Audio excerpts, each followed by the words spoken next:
네, 아버지 하나님, 저희가 참 분주합니다. 마음도 분주하고 몸도 분주합니다. 또 분주한 만큼 저희가 또 마음도 쇠약해 있고 몸도 피곤해 있습니다. 오늘 이 시간에 주님 앞에 나가서 잠잠히 주를 바라보기를 원합니다. 성령께서 우리 가운데 임하시고 우리에게 평안과 위로를 주시는 그 은혜를 얻기를 원합니다. 저희 마음이 쉼을 얻기를 원합니다. 세상의 거센 풍파 속에 파도 속에 늘 흔들리고 점으로 곤비하지만 저희가 탄 주님이 선장이신 이 배는 참으로 안전하고 결코 그 파도에 쓰러지지 않을 줄을 우리로 믿게 하시니 저희가 참으로 주님을 바라보며 평안을 얻습니다. 주의 존전에 나가 주님 앞에 엎드기를 원합니다. 그리고 마음에서부터 깊이 절하기를 원합니다. 나를 위해 죽으신 나의 주, 나의 하나님, 나의 왕이시여, 나의 참으로 친구이신 예수님께 또한 머리 숙여 경배하기를 원합니다. 우리의 사랑을 고백하기를 원합니다. 주님께서 이 예배를 받아 주시옵소서. 참으로 사방에서 우겨쌈을 당하며 걱정, 근심과 불안하고 두려운 것들이 참으로 수도 없이 많지만 우리 영혼이 주님만 잠잠히 바라보기를 원합니다. 내가 아무것도 할 수 없어서 내가 할 수 있다면 내가 하겠지만 그러나 내가 할 수 있는 것이 없기 때문에 이 시간 잠잠히 주님만 바라봅니다. 우리 가정을 지키고 우리의 산업을 지키고 우리의 직장과 또 모든 일들을 지켜주시는 것도 오직 하나님 한 분뿐이시기 때문에 잠잠히 주님을 바라봅니다. 주님이 어떻게 하실지 지켜보고 기대합니다. 주님께서 도우시고 붙들어 주시옵소서. 주님께서 우리 삶의 힘이요 우리 인생의 반석이요 우리 영혼의 진정한 피난처이신 것을 주께서 우리 삶 가운데 증거하시기를 기대하고 또 기다립니다. 참으로 어려울 때마다 고통스러울 때마다 낭망될 때마다 주님을 의지하며 주님 앞에 우리 마음을 토하기를 원합니다. 주여 우리의 거짓없는 기도를 들어주시옵소서. 이 험악한 세상 가운데 저희 자녀들을 지켜주시고 저희 산업을 지켜주시고 저희가 이 땅 가운데 지탱되되 온전하고 견고한 믿음 가운데 지탱될 수 있도록 허락하여 주시옵소서. 이 나라와 이 민족교회도 주님께만 부탁드립니다. 저희가 참 손쓸 길이 없사오나 주님은 전능하시오니 주님께서 붙들어 주시고 저희를 위하여 평강을 허락하여 주시옵소서. 오늘도 주님 앞에 귀한 예물 드렸습니다. 이 예물들이 주님이 참으로 받으시는 주님의 귀한 향기로운 제사가 되게 하시고 저희 전부를 주님께 드리는 예물이 되게 하여 주시옵소서. 말씀을 주시기를 다시금 구할 때 예수님의 이름으로 기도합나이다. 아멘. 말씀은 마태복음 10장 32절부터 39절까지 말씀입니다. 마태복음 10장 32절부터 39절까지 말씀입니다.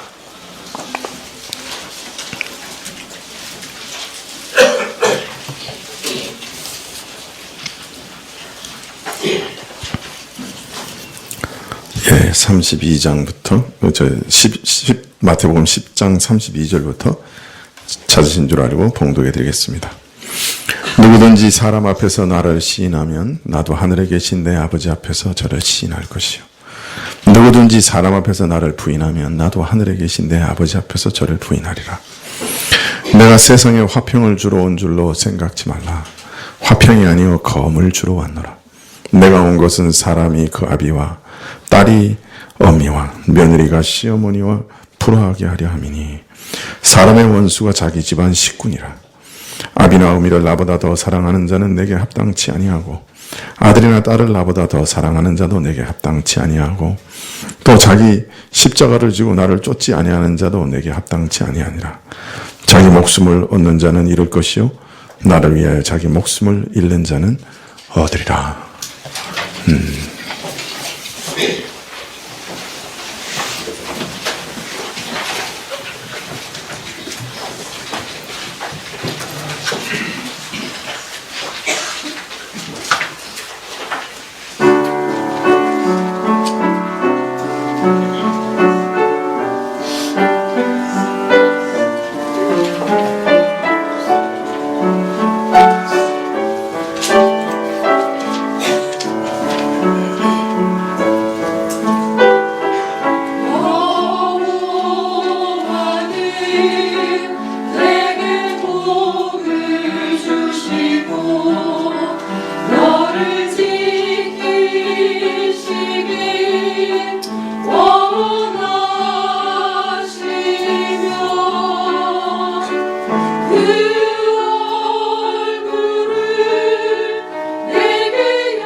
아멘.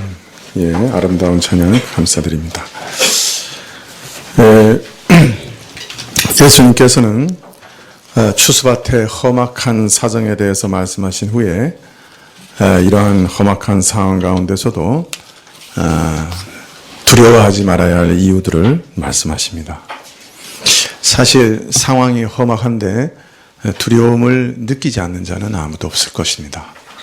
그러나 두려움을 느끼는 것은 죄가 되지 않지만 두려움에 매여 사는 것은 죄가 됩니다. 걱정거리가 많은 세상에서 걱정하지 않는 인생은 아무도 없지요. 그러나 그 걱정거리에 매여 사는 것은 우리 인생이 참으로 침륜에 빠지게 만드는 것입니다. 두려움에 매여 살지 말아야 되고 걱정에 매여 살지 말아야 됩니다.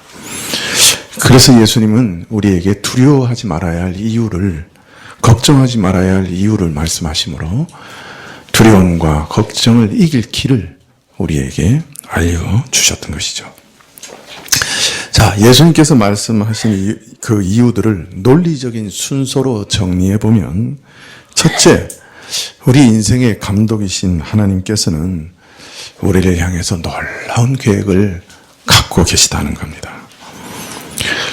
우리 인생의 청사진을 갖고 계십니다. 우리를 얼마만큼 성장시킬 것인지, 어떤 방식으로 성장시킬 것인지, 우리를 온전케 하실, 예수 그리스도를 닮게 하실 일체의 계획을 미리 다 갖고 계신다. 그렇게 말씀합니다. 그리고 더 놀라운 것은 그 뜻과 계획을 대적하거나 방해할 어떤 존재도 이 땅에서는 존재하지 않는다. 둘째는, 그리고 우리 인생의 감독께서는 그 선하신 계획에 따라 우리 인생의 사각의 링에 때를 따라 항상 스파링 파트너, 연습을 위한 연단의 대상들을 올려 보낸다.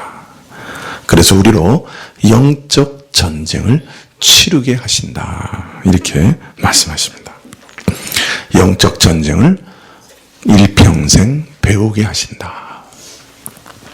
셋째, 이 감독은 이 놀라운 계획에 따라 선수들을 연단해 가실 때 매우 세심하게 선수들을 지키고 돌보신다. 그렇게 말씀합니다. 심지어 선수들의 머리카락까지 다 세시고 계신 자상한 감독이라. 그러므로 우리는 그 어떤 것도 두려워할 필요가 없다.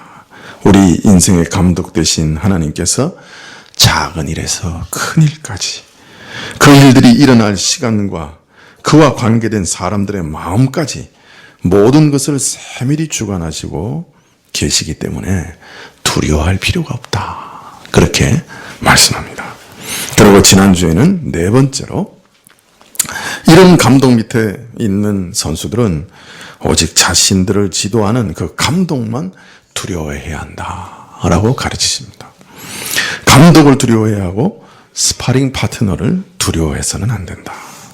감독을 신뢰하고 존경하고 참으로 두려워하는 선수라고 하면 그 감독의 지도하에 어떤 강한 상대와의 경기라도 두려움 없이 임하게 될 것이기 때문에 이 땅의 모든 것보다 하나님만을 두려워해야 한다. 그렇게 가르치십니다. 자, 믿는 자에게는 험악한 환경 가운데서 환난과 핍박이 따를 것이지만 두려워 말라, 두려워 말라 이렇게 말씀하신 후에 그런 가운데서도, 그런 험악한 환경 가운데서 믿음을 지키는 일이 얼마나 중요한 것인가 하는 것을 오늘 말씀해 주십니다. 오늘 말씀 10장 32절에 누구든지 사람 앞에서 나를 시인하면 나도 하늘에 계신 내 아버지 앞에서 저를 시인할 것이요, 누구든지 사람 앞에서 나를 부인하면 나도 하늘에 계신 내 아버지 앞에서 저를 부인하리라. 내가 너희에게 이르노니 사람들 앞에서 나를 시인하고 부인하지 말라. 이렇게 말씀하고 계십니다. 왜 사람들을 앞에서 시인하고 부인하는 것이 그토록 중요하냐? 그것은 장차 마지막 날 하나님의 심판대 앞에서 하나님이 우리를 시인하고 부인하는 일과 바로 직결되어 있기 때문에, 연결되어 있기 때문에 너희는 사람들 앞에서 나를 시인하고 부인하지 말아야 한다. 그렇게 말씀하십니다. 여기서 주를 시인하고 부인하지 말라 하시는 말씀은 믿는 자를 핍박하고 위협하는 세상의 권세와 악한 세력 앞에서 두려워서 일시적으로 굴복하는 자들에 대한 경고의 말씀이라 할 수 있겠지요. 그러나 이 성경 전체의 문맥, 나중에 이제 오늘 읽을 디모데서까지의 문맥을 쭉 살펴보면 이것은 그저 한 번 그냥 그 생명의 위협 앞에서 한 번 이런 예수님을 시인하고 부인하지 말라, 그런 뜻의 말씀만은 아닙니다. 그런 말씀도 포함되어 있지만 더하여 날마다 우리가 살아가는 모든 삶 가운데서, 우리의 일터 가운데서, 이 사회 속에서, 또 심지어는 이 가정 속에서 따돌림과 외면과 무시당하는 그 삶 속에서 항상 주님을 부인하지 말고 일관되게 예수님을 시인하는 삶을 살아야 한다라고 가르치시는 말씀입니다. 왕들과 권세자들이 칼을 빼어들고 살기등등하게 우리에게 믿음을 부인하라고 협박하는 그런 때도 있겠지만, 내 직장에서, 친척들 가운데서, 심지어 가족들 안에서 지속적으로 믿음을 부인하도록 종용당하고 위협당할 때가 또 얼마나 많습니까? 저들의 생각과 태도를 뻔히 알면서도 믿음을 지키고 주를 따르는 결정을 내릴 때 참 작은 것에서 또는 일평생을 좌우할 중대한 일까지 참 주를 위해 포기하며 희생해야 하는 일이 한두 번입니까? 온갖 모양으로 나를 몰아치고 위협하고 강요하고 설득하며 또는 때로는 간곡하게 호소하며 유혹하고 회유하고 겁박하는 이런 일들을 신자들은 사실 날마다의 삶에서 당하고 있지 않습니까? 그러나 예수님께서는 이런 세상을 사는 동안에 모든 사람들 앞에서 항상 그리스도를 시인하는 자로 살아가라고 오늘 말씀하고 있습니다. 우리에게 보이신 대로 나를 위해 죽으신, 나 같은 죄인을 위해 죽으신 그 예수님께서 나를 이제 그의 소유로 삼았고 나를 위해서 대신 그 생명을 내어주신 그분께서 나를 구원하신 구원자이심을 내 마음에서부터, 내 행실에서부터, 내 모든 삶의 순간순간의 결정에 이르기까지 그 사실을 시인하는 마음으로 살아가라는 말씀입니다. 그렇게 하면 마지막 날 인자와 아버지와 천사들이 영광으로 돌아오실 때 나를 그의 것이라 시인하실 것이다. 핍박과 환난이 따른다 해도 이런 믿음으로 사느냐, 이런 믿음 없이 사느냐에 따라서 영생과 영원한 죽음이 결정될 것이다. 이렇게 말씀합니다. 우리 영혼을 구원하는 믿음은 어떤 믿음입니까? 그것은 예수님을 나의 구원자로, 그리고 예수님을 나의 왕이요, 나의 하나님으로, 나의 주인으로 매 순간 시인하는 믿음입니다. 마음으로 믿어 의에 이르고 입으로 시인해서 구원에 이른다 하는 말씀이 바로 이 말씀입니다. 그냥 내가 한번 언제 예수님 믿겠습니다 시인하는 걸 말하는 것이 아닙니다. 내 마음으로 예수님을 이런 분으로 믿고 그것을 날마다 삶 속에서 또 사람들 앞에서 시인하는 믿음을 가리키는 것이에요. 여러분 어떻습니까? 이런 경고를 들으면 우리는 참 두렵죠. 누가 계속해서 자신의 삶 속에서 예수님을 시인하며 살 수 있겠습니까? 날마다 믿음 없어서 쓰러져 주를 부인하는 우리에게는 참으로 무서운 경고라. 제가 신학교에 들어가서 첫 예배를 드리는데 어떤 교수님이 나와서 기도를 하시는 거예요. 근데 기도가 참 바로 하나님 앞에서 기도하시는 것 같았어요. 정말 하나님 바로 존전에 나가서 그분만 들으시라고 기도하는 것 같았어요. 근데 그 내용 중에 충격적인 사실이 들어있었어요. 하나님, 날마다 하나님을 배반하는 이 죄인을. 그때는 그 말 들을 때 조금 이렇게 반감이 생겼어요. 아니, 교수가 날마다 하나님 배반해? 그러나 참 세월이 지나고 시간이 지나면서 자꾸 알게 되는 것은, 나도 사실 하나님을 시인해야 할 때 하나님을 부인하고, 예수님을 따라야 할 때 예수님을 부인하고, 심지어는 배반하는 그런 사람이구나 하는 것을 날마다 발견하게 되지요. 아마 예수님은 그 수제자 베드로가 닭 울기 전에 내가 나를 3번이나 부인하리라 이렇게 경고하신 후에도 베드로가 예수님을 저주하면서 요만한 여종 앞에서도 예수님을 저주하면서 부인하도록 그냥 허락하셨는지도 모르겠어요. 그 사건은 바로 우리 같은 연약한 자들을 위한 사건이에요. 예수님이 그렇게 새벽 닭 울기 전에 나를 부인하리라고 그렇게 조심하라고 주의 주셨지만, 베드로는 그냥 조그마한 여종 앞에서도 예수님 부인했어요. 그것도 저주하면서 부인했어요. 자기를 위해 죽으시려는 그 주인을 저주하면서 부인했다. 근데 예수님이 요한복음에 보면 그 베드로를 다시 용서하시고 다시 사도로 세우지 않습니까? 저는 제가 넘어졌다 생각할 때마다 이 베드로를 기억합니다. 베드로를 용서하셨던 주님께서 오늘도 나를 용서해 주시리라. 그렇게 용기를 내고 회개하고 또 주님께로 돌아가는 것이죠. 그러나 우리는 주님의 경고를 마음 깊이 새겨야 할 것입니다. 환난과 핍박이 끊임없이 닥치는 험악한 세상 가운데서 주를 신하는 삶을 사는 것이 얼마나 중요한지 마음에 깊이 새겨야 할 것입니다.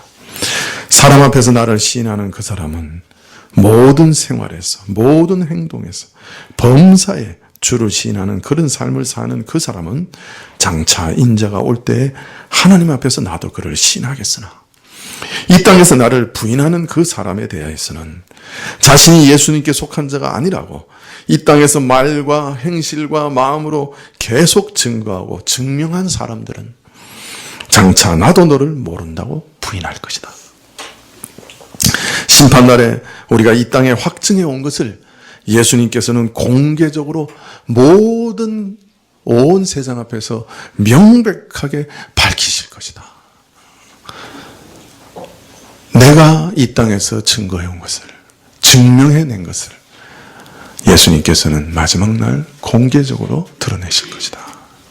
오늘 말씀이 그렇게 말씀하고 계시기 때문에 우리는 이 말씀을 마음에 새기고 항상 주를 시인하는 자로 살기를 힘써야 합니다.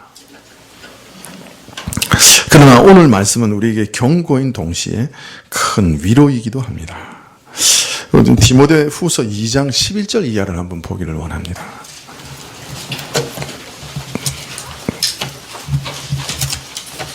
디모데 후서는 바울이 마지막으로 유언처럼 쓴 서신이죠. 디모데 후서 2장 11절.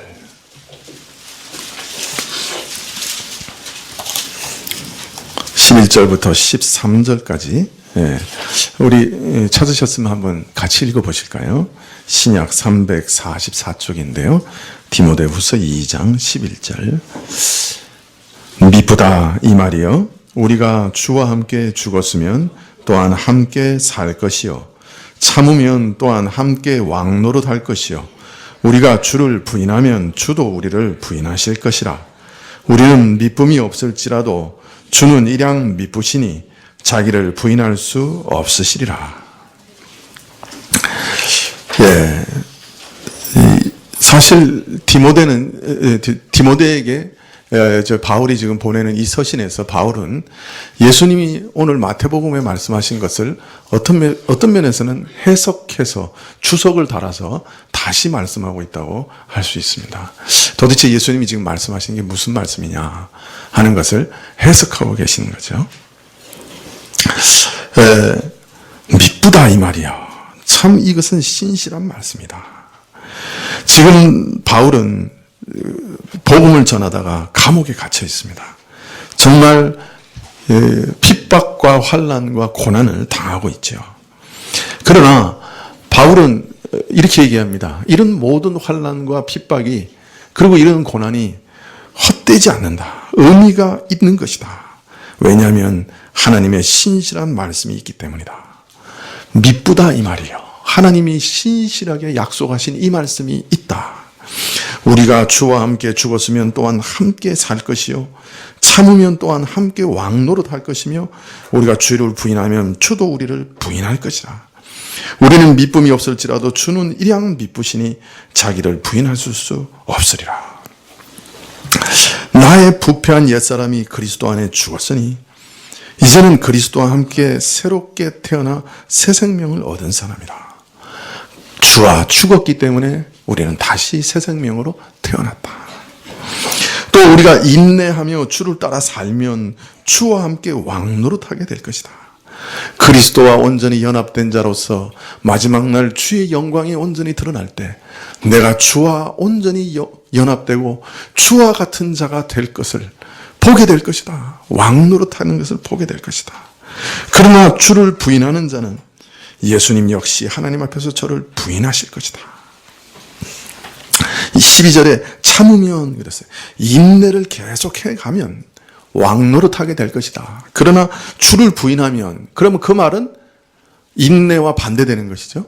그러면 계속해서 주를 부인하는 삶을 살면 이렇게 해석이 가능해요. 그래서 10장을 마태복음 10장을 그렇게 해석한 거예요. 바울이 그렇게 주석하고 있기 때문에 그냥 단 한 번 예수님을 부인하고 시인하는 일시적 사건이 아니라 이것은 일생 내내 계속되는 사건이라는 거예요. 인내하면서 주님을 따르면 주와 함께 왕노릇하게 될 거예요. 주를 신하며 살아가면 왕노릇하게 될 것이에요. 그러나 계속해서 주를 부인하는 삶을 살면 주도 우리를 부인하실 거예요. 이것은 분명한 원칙이라. 우리가 날마다 주를 시인하는 삶을 살면 주는 반드시 마지막 날 결코 나를 부인하지 않으시고 나를 안다고 말씀하실 것입니다. 예수님과 함께 왕노릇하게 될 것입니다. 믿으십니까? 예.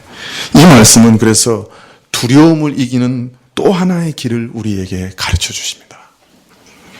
우리는 종종 살아가면서 나는 지금 예수님 믿는다고 이렇게 신앙생활을 하는데 마지막 날 예수님께서 나를 참으로 안다고 내가 너의 이름도 안다고 말씀해 주실까? 하는 두려움을 종종 가집니다. 그죠? 그런데 오늘 말씀에서 우리에게 위로하십니다. 내가 너희가 계속해서 이 땅에서 나를 시인하는 삶을 산다고 하면 예수님께서 어떻게 하신다는 거예요? 결코 우리를 부인하지 않으신다는 거예요. 그러나 그런 말씀이 우리에게 크게 위로가 되지 않습니다. 왜냐하면 우리는 날마다 부인하잖아요. 날마다 예수님을 배반하고 있잖아요. 그러니 내가 날마다 시인하면 반드시 나를 참 안다고 하실 것이라는 말씀이 우리에게 큰 위로가 되지 않을 수가 있어요. 왜냐하면 우리는 미쁨이 없기 때문이에요. 디모데후서 2장 13절에 그러나 우리는 미쁨이 없을지라도 맞는 말이에요. 우리는 미쁨이 없어요. 우리는 우리 자신을 믿을 수가 없어요. 그래서 우리는 신실하신 예수님께 우리 영혼과 몸을 전부 맡기는 수밖에 없는 것입니다. 나는 간사합니다. 나는 위선덩어리입니다. 의지는 참 박약합니다. 무엇인가 초지일관하는 것이 하나도 없습니다. 결심을 해도 결심을 지킬 힘이 없습니다. 그래서 나는 믿을 수 없어요. 나 자신을 믿을 수 없어요. 그래서 나는 내 몸과 영혼을 예수님 그분께 다 맡깁니다.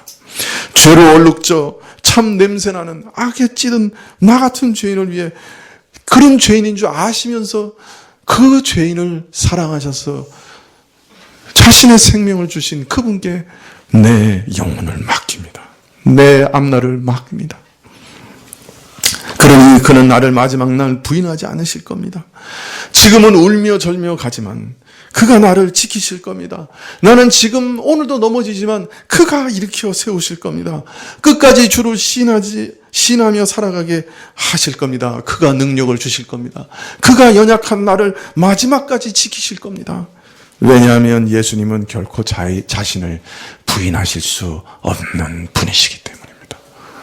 그렇기 때문에 예수님께 자신의 영혼을 맡기는 자들을 버리실 수가 없습니다. 그는 자신을 부인하실 수 없는 하나님이십니다. 그래서 이 말씀이 위안이 됩니다. 너희가 나를 시인하면 내가 마지막 날 너희를 반드시 시인할 것이다. 바울은 자신의 일생을 돌아보면서 죽기 직전에 유언과 같은 편지에서 자신이 지금까지 의지해온 주님이 어떤 분이신지 지금 고백하고 있습니다. 자신은 전혀 미쁨이 없었습니다. 나는 미쁨이 없었습니다. 그러나 주는 미쁘신 분입니다. 신실한 분입니다. 그리고 영원히 미쁘신 분입니다. 그래서 나는 나를 의지하지 않고 오직 주님만 의지합니다. 이것이 바울의 고백입니다. 나는 나를 믿지 않고 주께 맡기고 가기 때문에 주께서 믿음을 마지막까지 지켜주실 것을 알고 있습니다. 내 앞에 지금 어떤 것이 기다리고 있는지 모릅니다. 내가 십자가를 지게 될지, 지금 사형언도를 얻어 목이 달아날지 그 사실도 모릅니다. 다만 내가 곧 죽으리라는 것을 알고 있습니다. 그러나 그 마지막 순간에도 내가 나를 지키는 것이 아니라 하나님이 나를 지키실 줄 나는 확신합니다. 왜? 그분은 미쁘시기 때문입니다. 오늘도 넘어지기 잘하는 자이지만 마지막 날 주님이 나를 시인하실 것을 나는 확신합니다. 왜냐하면 주께서 마지막까지 나를 지키실 것이기 때문입니다. 끝까지 지키사 주를 시인하게 하실 것이기 때문입니다. 우리는 우리 믿음도 믿지 않습니다. 내가 지금 예수님을 믿는다는 그 믿음도 신뢰하며 가는 게 아닙니다. 우리는 오직 미쁘신 예수님만 붙들고 신뢰합니다. 그렇기 때문에 안심합니다. 내가 나의 믿음을 돌아보면 불안하죠. 언제 배신할지 어떻게 알아요? 그러나 우리는 우리를 붙드시는 주님만 의지하면서 살아갑니다. 자, 이처럼 땅에서 날마다 주를 시인하는 믿음을 갖고 사는 일의 중요성을 말씀하신 다음에 이어서 믿는 자가 왜 이처럼 어려운 환경 가운데 살아가게 되는지, 왜 날마다 이렇게 핍박과 참 곤고 속에서 살아가게 되는지 그 가장 근본적인 이유를 설명해 주고 계십니다. 왜 신자는 이런 환경 가운데 직면하며 살아야 되는가? 21절인가요? 10장 뭐라고 말씀하셨습니까? 우리를 죽음에 내어주는 자들이 누구라고요? 그 우리 친척이요, 아비요, 그죠? 자식이 우리를 참으로 죽음 가운데 내어준다고 마태복음 10장 21절인가요? 그렇게 말씀하고 있지 않습니까? 장차 형제가 형제를, 아비가 자식을 죽는데 내어주며 자식들이 부모를 대적하여 죽게 하리라. 어떻게 이렇게 험악한 환경이 조성될 수 있느냐? 왜 이런 일이 일어나느냐? 그 가장 근본적인 이유에 대해서 말씀합니다. 34절에 내가 세상에 화평을 주러 온 줄로 생각지 말라. 화평이 아니요 검을 주러 왔노라.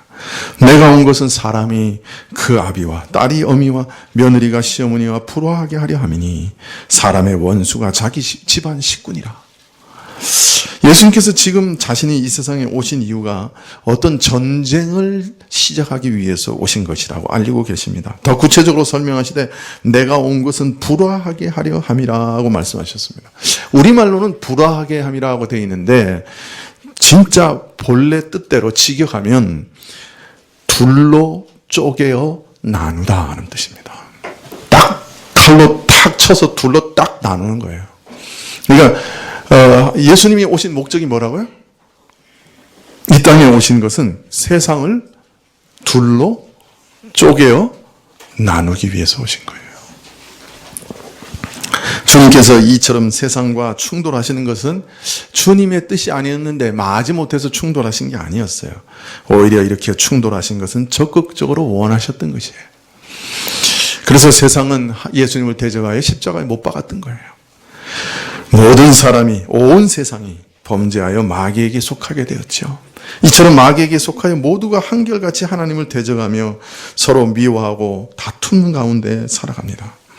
이 세상은 전적으로 부패하였고 사단의 역사 아래 있습니다.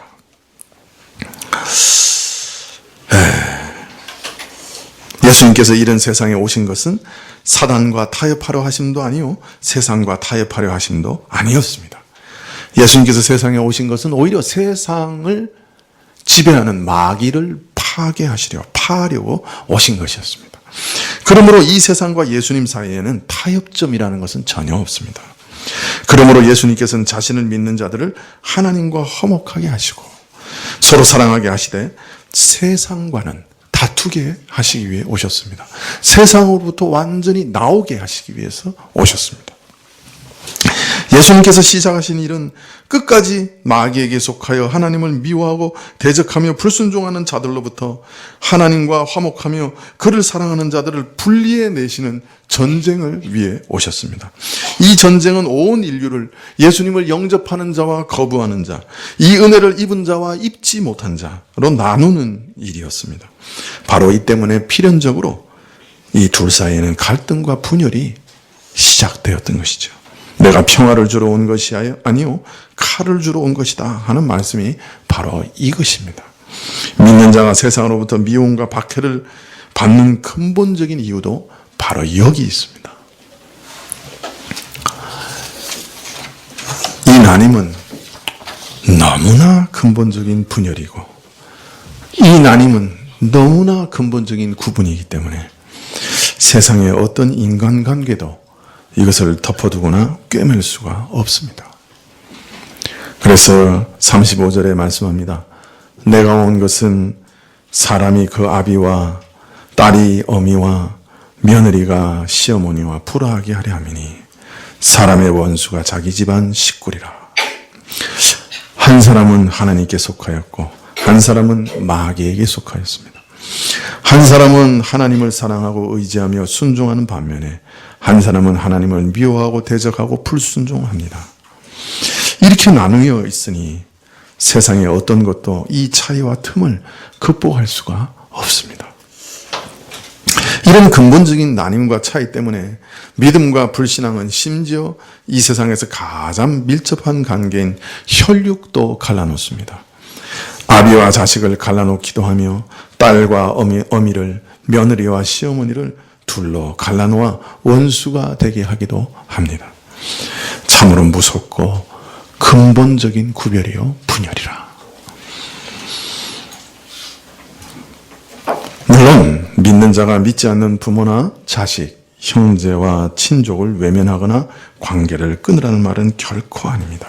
오히려 그리스도 안에서 하나님의 사랑으로 더욱 깊이 간절하게 사랑하여 저들의 영혼을 위하여 기도하게 되는 것이 사실이나 그럼에도 불구하고 믿음과 불신앙으로 인해 나뉘게 된 이 근본적인 분열과 갈등은 세상의 그 어떤 것으로도 낳고 기른 사랑과 정으로도 부모에 대한 공경심으로도 한 부모 아래 함께 자라온 형제 우애로도 메우지 못합니다.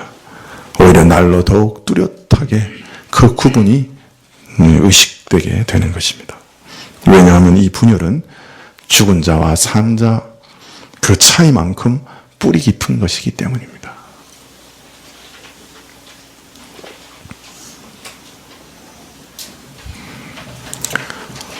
자, 이런 근본적인 나님과 뿌리 깊은 갈등 앞에서 신자가 취해야 될 태도는 무엇인가? 자세는 무엇인가? 37절에 아비나 어미를 나보다 더 사랑하는 자는 내게 합당치 아니하고 아들이나 딸을 나보다 더 사랑하는 자도 내게 합당치 아니하다. 아비나 어미를 예수님보다 더 사랑하는 자, 즉 예수님께 순종하기보다 부모를 더 사랑하여 그 결정이 좌우되는 자는 예수님께 합당치 아니하다. 아들이나 딸을 나보다 더 사랑하는 자, 자녀의 소원과 소망을 따라 참으로 그리스도의 뜻을 저버리는 자 역시 예수님께 합당하지 아니하다. 즉 어떤 인간관계도 예수님과의 관계를 능가하지 못하여 그보다 우선하지 못한다. 그 결과 주를 버릴 수 없어서 믿음을 배반할 수 없어서 부모로부터 버림을 받거나 형제들로부터 외면을 당하거나 심지어 남편과 아내에게 자식에게 버림을 당하기도 한다. 그러나 오해가 없어야 됩니다. 예수님께서 이 말씀하신 것을 보고 야, 남편을 미워하라 그랬어. 아내를 미워하라 그랬어. 그래서 진짜 미워하는 바보들이 있어요. 그 사람들은 진짜 바보입니다. 디모데전서 5장 8절에 보면 누구든지 자기 친족, 특히 자기 가족을 돌아보지 아니하면 믿음을 배반하는 자요 불신자보다 더 악한 자라고 했습니다. 예수님보다 더 사랑하면 안 된다는 말이 절대로 저들을 사랑하지 말라는 말로 들리면 안 되죠. 미워하라는 말은 더더욱 아니죠. 참으로 복음을 알게 되면 더욱 간절하고 애절한 사랑으로 가족을 사랑하고 부모를 공경하게 됩니다. 예수님의 뜻은 다만 세상의 그 어떤 것도 예수님의 관계보다 우선될 수 없다는 것입니다. 예수님의 사랑을 아는 자들은 예수님의 그 은혜를 경험한 사람이면 예수님을 세상의 그 어느 것보다 귀중하게 여길 수밖에 없지요. 마지막에 38절입니다. 또 자기 십자가를 지고 나를 쫓는 자도 내게 합당하지 아니하니라. 자기 목숨을 얻는 자는 잃을 것이요 나를 위하여 자기 목숨을 잃는 자는 얻으리라. 이 말씀도 보통 참 십자가형을 언도받은 사람들이 자기 십자가를 지고 형장에까지 옮기는 그런 것을 가지고 신자들이 자원하여 생명까지 바치며 고난을 받을 것을 참 십자가에 비유하여 말씀하시는 것으로 이해합니다. 그러나 이 말씀을 앞의 말씀과 연결하면 매우 깊은 놀라운 내용이 발견됩니다. 예수님께서는 앞에서 자신이 한 특별한 전쟁을 위해서 오셨다고 말합니다. 그것은 모든 인류를 둘로 쪼개어 나오는 전쟁이었습니다. 복음을 영접하는 자와 영접하지 않는 자, 주님을 따르는 자와 따르지 않는 자, 주님을 시인하는 자들과 부인하는 자들이 서로 나뉘어지는 전쟁입니다. 이런 구별과 구분은 혈육의 관계도 메꿀 수 없는 근본적인 구분입니다. 자, 그런데 이 38절에는 이런 구별과 구분이 어디에도 존재한다는 말입니까?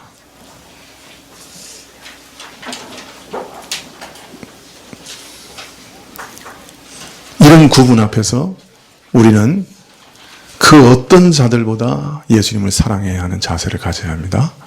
그리고 동시에 우리 자신도 십자가에 매달고 죽여야 합니다.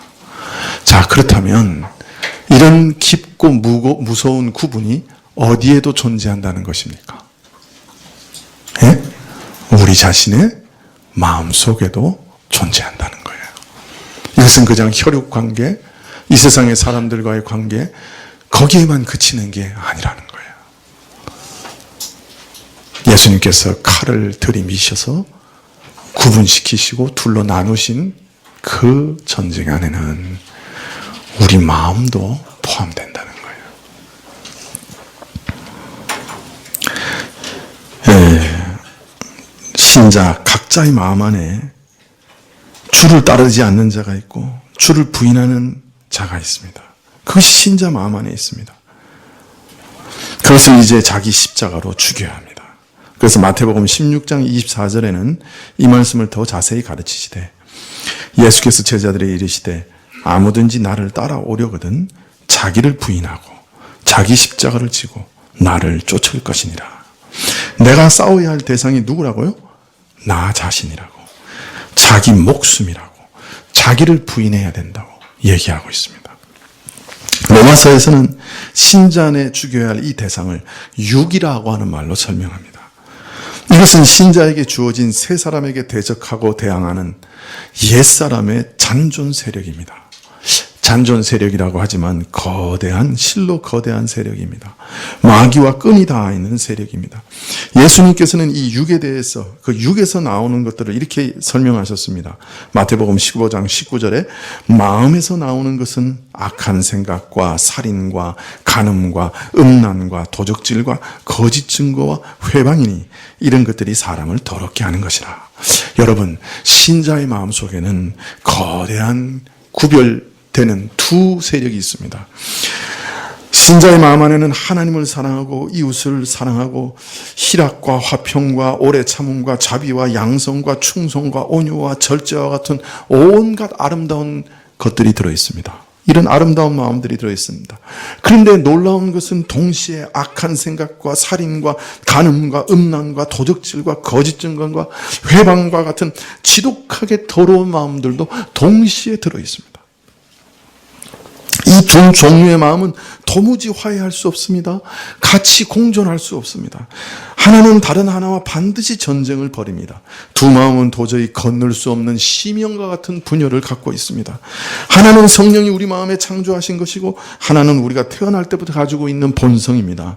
하나는 주를 순종하고 시인하고 주를 따릅니다. 하나는 주를 불순종하고 주를 부인하고 세상을 따릅니다. 이 두 세력 속에서 끼어서 바울은 로마서 7장 24절에 오라 나는 곤고한 사람이로다. 이 사망의 몸에서 누가 나를 건져내랴. 그렇게 탄식했습니다.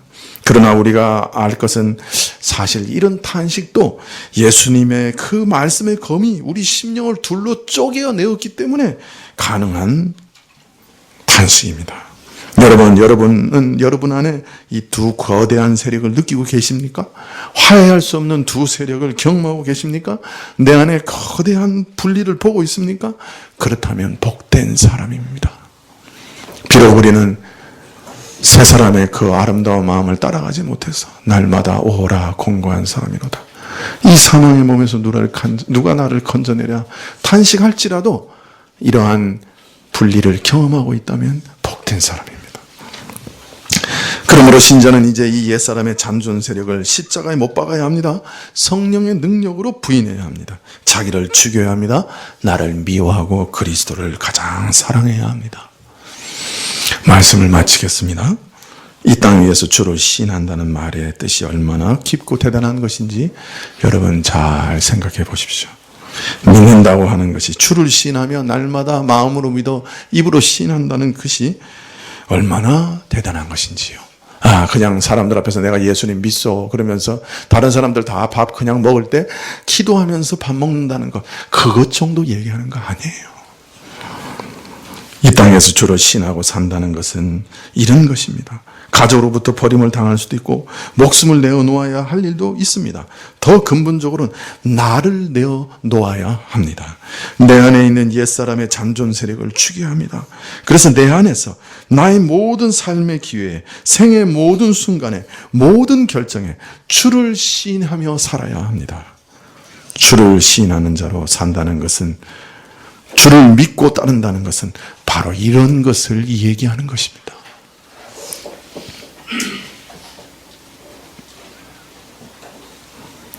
이것을 알면 주를 저주하면서 부인한 베드로보다 더 못한 죄인으로 내가 날마다 살아가고 있구나 하는 탄식을 하게 되죠.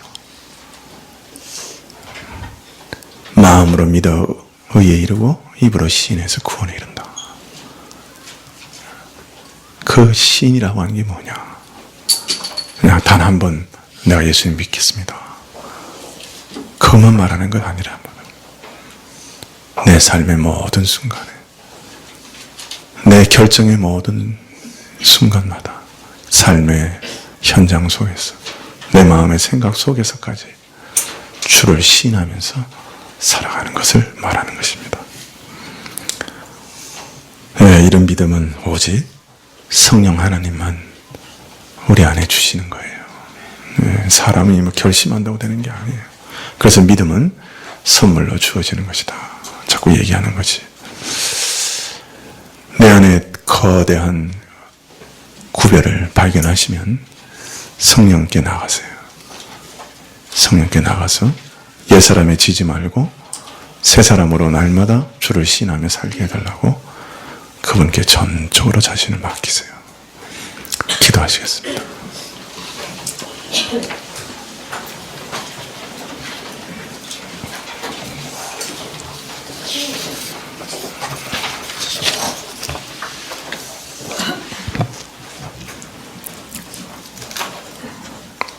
주께서 추수밭의 험악한 사정을 얘기하시면서 우리 우리 마음과 영혼의 험악한 사정도 가르쳐 주셨습니다. 참 우리 안에는 우리 자신을 죽이려고 하는 참 무서운 세력이 또 아리틀고 있고, 하나님을 부인하고 배반하게 하려고 하는 옛사람의 세력이 아직도 생생하게 살아 있습니다. 세상에서 가장 무서운 것은 검을 들고 총칼을 들고 주를 부인하게 하려 하는 그 모든 세력들보다 사실 우리 마음 안에서 주를 저버리고 내 마음대로 내 욕심대로 살아가게 하는 죄의 세력입니다. 주여 우리를 그러한 세력, 내 자신 안에서 나로부터 구원하시기를 간절히 기도합니다. 예수님의 이름으로 기도합니다. 아멘. 네, 찬송가 102장입니다.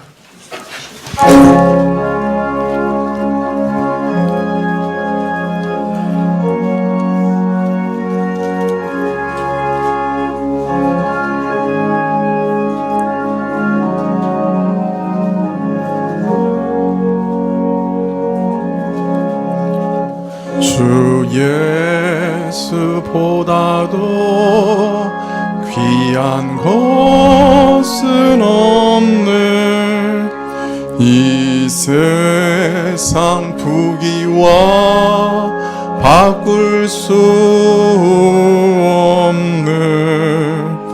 영죽을 내 대신 돌아가신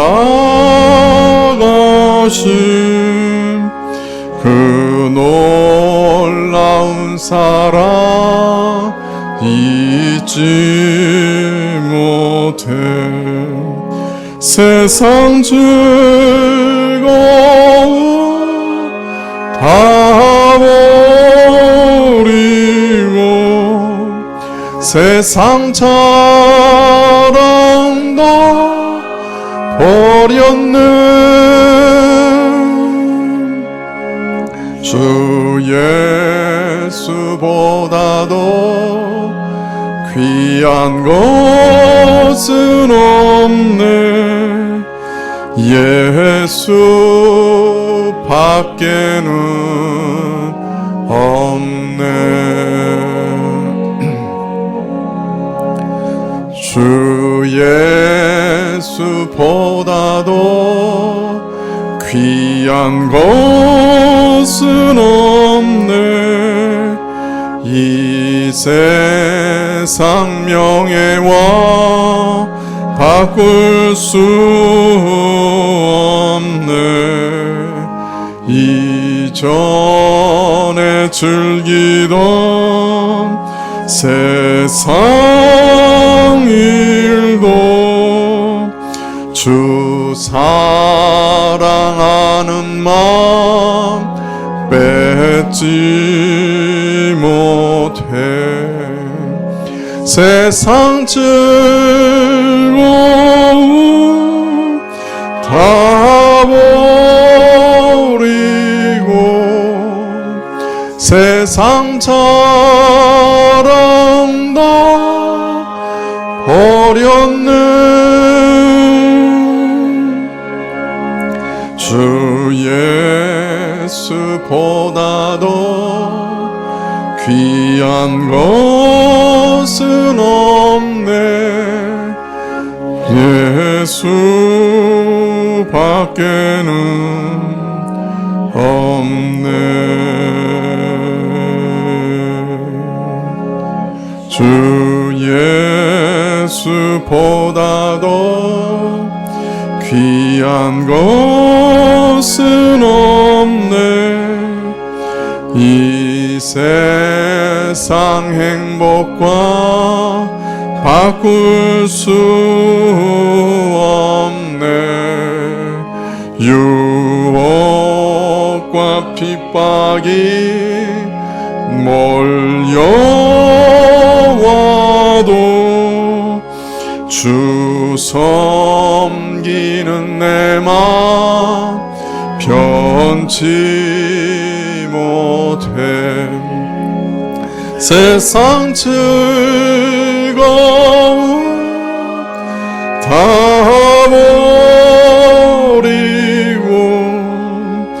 세상처럼 더 보렵네. 주 예수보다도 귀한 것은 없네. 예수 밖에는 없네.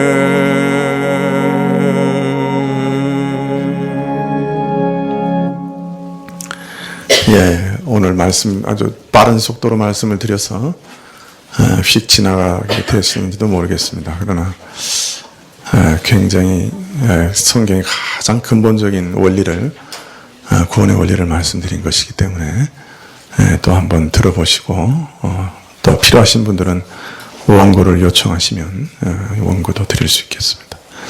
기도하시겠습니다.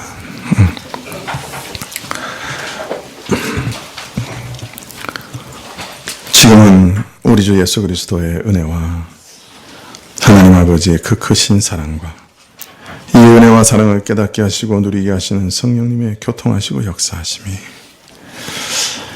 자기를 부인하고 자기를 십자가에 참으로 자기 십자가를 지고 주를 따라가며 날마다 모든 순간마다 주를 신하며 살아가기로 결심하며 머리 숙인 주 백성들 위해 지금부터 영원까지 함께 계실지어다. 아멘.